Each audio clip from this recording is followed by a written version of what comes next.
Voici pourquoi vous vous mettez la pression. Pour les personnes hypersensibles, c'est plutôt facile de se mettre la pression. En fait, on se met la pression tout simplement parce qu'on s'installe à l'avance dans le stress. C'est-à-dire qu'avant même de commencer, on va être dans le « il faut » ou « il ne faut pas ». Il ne faut pas faire d'erreur. Il faut être parfait. Il ne faut pas se tromper. Avant d'aller plus loin sur le sujet, je vous invite à vous abonner à ma chaîne. Ainsi, vous allez soutenir mon élan de vous donner toujours plus de conseils et d'éléments pour dépasser toutes les situations qui sont si bloquantes pour les personnes hypersensibles. Démarrer donc un objectif, une intention avec ce « il faut » ou « il ne faut pas », c'est démarrer cet objectif, ce parcours qui va vous mener à la réussite que vous visez avec une énergie qui est une énergie de stress. Vous allez plonger les deux pieds dans une énergie qui va tout compliquer. Alors je sais que ça n'est pas évident et j'ai vraiment fait partie de toutes ces personnes qui se mettent facilement la pression. Ça ne veut pas dire que ça ne m'arrive plus, ça peut encore m'arriver, mais maintenant, je sais très vite sortir de cet état de pression. La majorité des personnes hypersensibles qui n'arrivent pas à s'affirmer naturellement, qui n'arrivent pas à se sentir libres d'être elles-mêmes, sont des personnes qui ont chevillé au corps cette notion de « il faut », « il ne faut pas ». C'est-à-dire qu'il y a un rapport à l'erreur, à l'échec qui est catastrophique.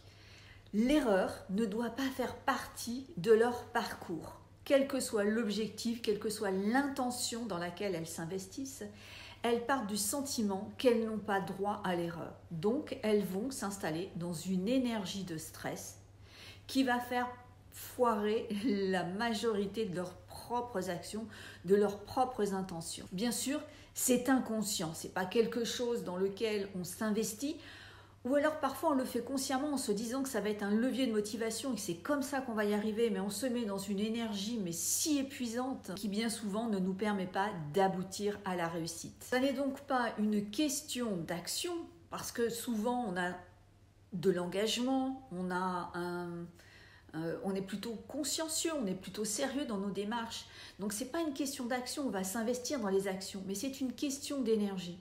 C'est cette notion de « il faut », « il ne faut pas », surtout cette idée qu'il ne faut pas commettre d'erreurs, il ne faut pas faire de faux pas, il faudrait avoir une espèce de ligne droite parfaite et avoir aussi une attitude parfaite qui va vraiment compliquer la situation et donc nous mettre dans un état de pression, mais parfois énorme, juste dingue. Donc cette notion de « il ne faut pas commettre d'erreur », eh bien c'est avoir des attentes irréalistes. Alors cette pression, comment est-ce qu'on peut l'éliminer? Déjà c'est en observant, on se met la pression. Et de voir que vous vous installez dans des attentes qui sont irréalistes. Avoir des attentes, c'est complètement naturel. Ne cherchez pas à ne pas en avoir ou à ne plus en avoir, parce que ça aussi, ça serait complètement irréaliste. Simplement, c'est une question de dosage. Vous pouvez avoir des attentes, mais sans vous mettre la pression.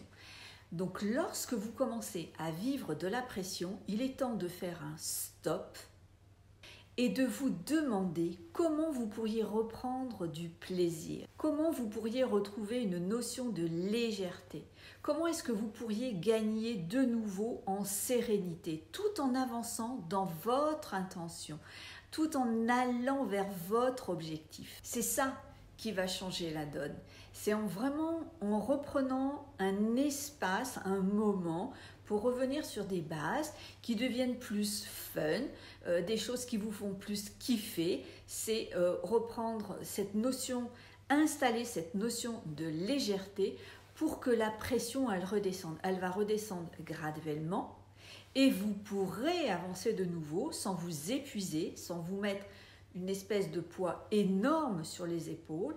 Vous serez en mesure d'accepter les éventuelles erreurs que vous allez commettre ou que vous pourriez commettre, car vous savez que vous avez la possibilité de faire un stop, de découvrir que de nouveau vous étiez en train de vous mettre la pression et qu'il s'agit de revenir à une notion de plaisir, une notion d'enthousiasme et de sérénité. vous verrez que l'épuisement va vous quitter. C'est ça qui va vous faire sortir de l'épuisement et qui va vous permettre de regagner confiance en vous, dans vos capacités d'agir, dans vos ressources qui vous sont propres et toutes celles que vous avez pu acquérir pour aller au bout de ce que vous recherchez à atteindre, notamment de la confiance en soi, de l'affirmation de vous-même et de prétendre naturellement aux meilleures choses que vous avez envie de vous attribuer.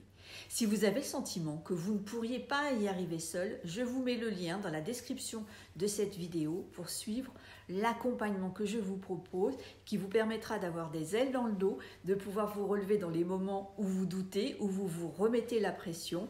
C'est un accompagnement que j'adore et qui est en ligne, qui donc vous permet de le suivre en toute autonomie.